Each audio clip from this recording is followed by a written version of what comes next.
Yeah. They're on him every day. Every time I see a clip from the mainstream, the TSNs, the Sportsnet, the whoever, they're just asking him, what's the problem? You guys have a problem in the locker room? How do you feel about things? Do you think somebody should be traded? Do you think you should be traded? It's like, dude, if you got some nerdy dude from TSN or Sportsnet and you have the body composition of my spare tire, I don't care what you have to say. Like, just leave me alone. I wouldn't listen to any of them. I find it so annoying. It is mandatory that they do have to do media scrums, especially when you're wearing a letter. But I think it's always tough when you're struggling because those questions don't come up when you're winning. Does it not seem like they're trying to make his life more difficult? I know you guys are struggling, a little bit of a hard time. Oh, it would be a shame if somebody in the mainstream media like myself was to throw a wedge in there and make your day worse and try to divide the dressing room. It'd be a real shame if I did. Yeah, man. Well, look, everyone's looking for clicks, right? Everyone's looking for that sound bite. You know, because as we talked before, most athlete interviews are very mechanical. They're very robotic. They're the same answer every time. So you're trying to ask the same question different ways. And now it's like, how can I get a clip? How can I get that viral social media clip? How can I be the one that gets that clip? And, you know, I give JT Miller a lot of credit. He's handled it very well thus far. Yeah. He really, really has. And he's grinding through it, but I'm sure it's not doing great things for his mental health. Oh, boy. Well, we talked about it a couple months ago when the media came out when originally he took the break. Oh, he's a hero. He's taking a mental health break. And I know I was a little bit hard on him, but like, hey, you got to bear down. You got to hunker down. Now's the time to get involved with the team, not, go run away for, whatever, how many weeks. But, man, the mainstream media, just they make hockey worse when they do stuff like that. Like, who's that dork in Edmonton? It's always on Leon.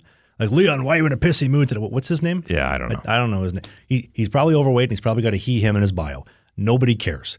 I hate the mainstream media. They make hockey worse. I think they're going to be a better team for it. They were actually one of my picks to come out of the West this year, but I don't know what happened. Somebody threw a wrench in there. It's a shame they're talking about trading him, too. Like, can you imagine trading your best player? Well, him and Pettersson are both on the block, according to the rumors, if you believe that, but who knows? I think they're probably going to trade Miller before Pettersson because, Miller's a little bit tough on all the guys. What would you do? I don't think you can trade JT Miller. I mean, you can, but you shouldn't. I don't know what the answer is. I mean, like we talked last week about Demko, and it seems like the whole team has kind of adopted that very uninspired approach to the game right now. And I get it when you're down and you're losing games that you shouldn't be losing. It gets even harder and harder to dig yourself out of that hole. I don't have the answer. If I had one of those, I would have gotten my team out of the 10-game losing streak that we had once upon a time. I don't have that answer, and I don't think the GMs do too. I think sometimes you just decide to mix it up because you have no other option.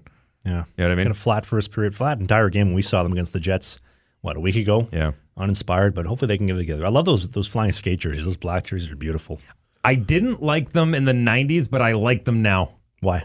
I don't know. Did they change them? Is it different? Maybe different materials, different color combination? Maybe.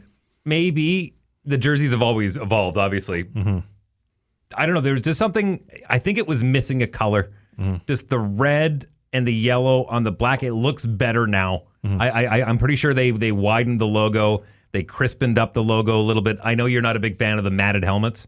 Oh, I hate the matte finish on the helmets. Yeah. It's just like it looks dull with this incredibly sharp jersey. It's like almost kind of like dating in Vancouver. You get more 8s than anywhere else in Canada. You take a girl on a date and it's like, well, now she's on OnlyFans. You did the first part right, but then you blew everything with the second part of the equation. Hey, if you enjoyed this video, hit the subscribe button.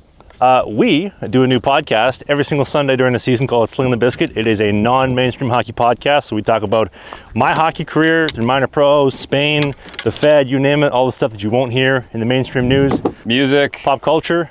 politics, a little bit. Thanks for watching this video, and we'll see you soon.